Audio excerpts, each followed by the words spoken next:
India halts all imports from Pakistan. Is this the final break in ties?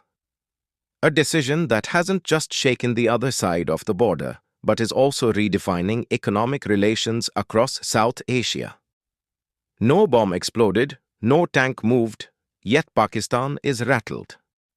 India has dealt a blow so severe that not a single item from Pakistan will now enter Indian territory, neither directly nor through third-party routes. And all this comes at a time when trade between the two nations was already on life support. The question now arises, is this the final nail in the coffin of Indo-Pak trade relations, already riddled with cracks? Today, we'll dive deep into this very issue. But before we begin, if you are new to our channel, please don't forget to subscribe so you never miss an update from us. Now, let's begin today's discussion. On 2nd May, the Indian government issued a critical notification under the Foreign Trade Policy 2023, announcing an immediate ban on the import of any goods from Pakistan, whether directly or indirectly. The official reason cited was national security and public interest. Behind this decision lies the fury sparked by last month's terror attack in Pehalgam, where 26 innocent tourists lost their lives, once again leaving the nation outraged by Pakistan's continued support of terrorism. Alongside the trade ban, India took another major step. Any ship flying the Pakistani flag is now barred from docking at Indian ports. Likewise, Indian-flagged ships will no longer enter Pakistani waters. In short, all maritime trade routes have been completely shut down. Additionally, the Attari Land Transit Post, which served as a limited trade channel between the two countries, has also been sealed off immediately. Looking at the data, India-Pakistan trade had already become negligible. Between April 2024 and January 2025, India exported about $448 million worth of goods to Pakistan, while imports stood at a mere $0.42 million. The primary imports, fruits, dry fruits, oilseeds, and some medicinal plants, are now completely halted. That means the last remnants of trade ties have officially ended. Another critical element of India's move was the expulsion of Pakistani military personnel posted at the Pakistani embassy and the suspension of the Indus Waters Treaty. These steps go far beyond commerce. They are part of a broader strategy India is executing to isolate Pakistan on the global stage. India is now responding across all fronts: water, trade, and diplomacy, closing in from every direction. But is this the first time such a step has been taken? Absolutely not. It brings back memories of 2019 when, following the Pulwama attack, India imposed a 200% import duty on all products coming from Pakistan. This move directly impacted imports like fresh fruits, cement, and petroleum products. Not only that, India also revoked Pakistan's MFN, Most Favored Nation, status, an essential designation under WTO rules meant to promote bilateral trade. India took this action using WTO's national security exception provisions, which allow countries to withdraw trade concessions if national security is at risk. In fact, India had granted Pakistan MFN status way back in 1996, but Pakistan never reciprocated.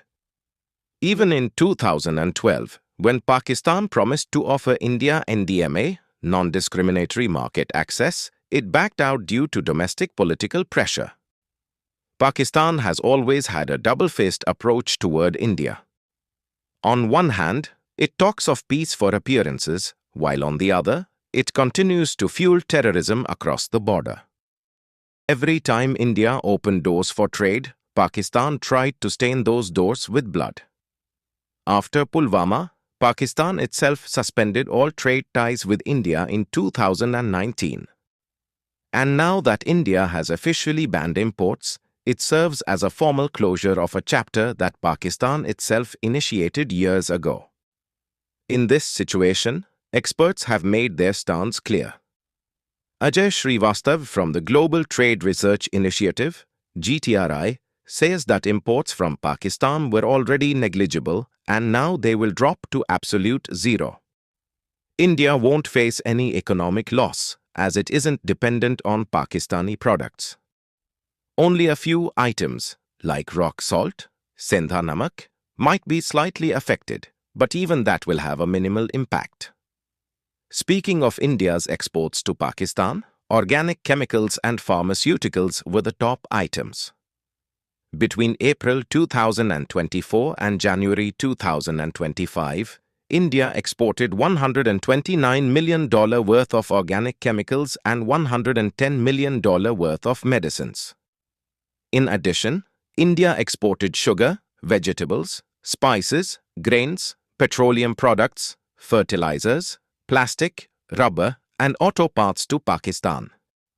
This clearly shows that Pakistan was far more dependent on Indian goods, and India's economy will barely feel any ripple from this trade halt. Now let's take a quick look at what India used to import from Pakistan. The main items included fruits, dry fruits, copper, plastic goods, hides, wool, and Himalayan salt. The impact of the ban on these products will not affect India, but rather hurt Pakistan's already fragile economy, as India is either self-reliant in these goods or can easily import them from other countries. In the long run, India-Pakistan bilateral trade had already been in decline. In 2018, trade between the two nations stood at $2.41 billion, but it virtually collapsed after the Pulwama attack in 2019. At that time, Pakistan unilaterally suspended all trade with India, though in 2022 and 2023, India continued limited exports, largely out of a humanitarian approach, keeping in mind the needs of ordinary Pakistani citizens. However, with Pakistan's persistent support for terrorism and horrific incidents like the recent Pehalgam attack, India has now made it clear trade and terror cannot coexist. And perhaps this was the right time to put a permanent halt to the track-to-trade strategy. This is not merely an economic decision, it is a moral, diplomatic, and strategic message to the world. Looking ahead, Pakistan will now have to look to other nations to source Indian goods. Experts believe Pakistan may try to access Indian products via third countries, but this will be more expensive and unreliable. Meanwhile, India's position on global platforms will only grow stronger as it reinforces the narrative that India is acting against terrorism, not against ordinary Pakistanis. It is also clear that the Indian government has not taken this decision merely as a retaliatory move, but rather as a major step towards national security and self-reliance. It serves as a warning to all countries that practice double standards, speaking of peace on one hand, while waging a hidden war on the other. So, is there any scope left for trade between India and Pakistan? Given the current circumstances, absolutely not. And perhaps that's for the best. Unless trust is restored, unless the air across the border carries friendship and goodwill instead of guns and explosives, talking about business is meaningless. India has made its stance crystal clear: no compromise, no concessions. If our video has taught you something new, do not forget to like and share this video so that this information can reach others as well. Your likes and shares are a source of inspiration for us. If you have any questions or suggestions, please let us know in the comments. It will be our honor to answer your questions and listen to suggestions. And yes, if you like our content, subscribe to the channel and press the bell icon so that you stay connected with every new story. Thank you. GRT Business YouTube channel sources: news from various news agencies, opinion polls, and other public sources. We try to ensure that every report and summary is accurate and verified, but we are not responsible for any dispute or error.